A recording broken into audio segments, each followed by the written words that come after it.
देखना। देखो खाना बना लो जल्दी जल्दी। आटा गूंथ लो, इसमें मिल्क थोड़ा डालो। बस एक अंडा, रिफाइंड, बेकिंग सोडा, इसको मिक्स कर लो सारा। सारा अच्छी तरह से मिक्स हो गया।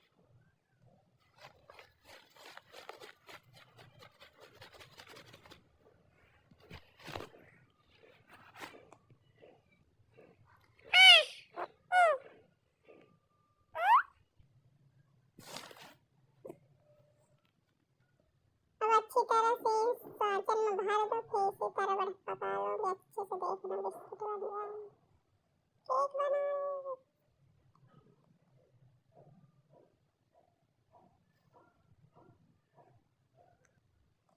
फोन में रख देंगे।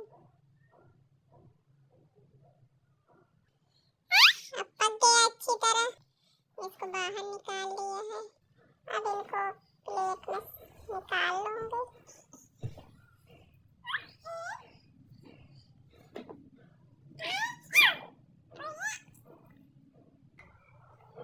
देखो यहाँ पे सारे लोग अब आके खाएंगे, पार्टी करेंगे।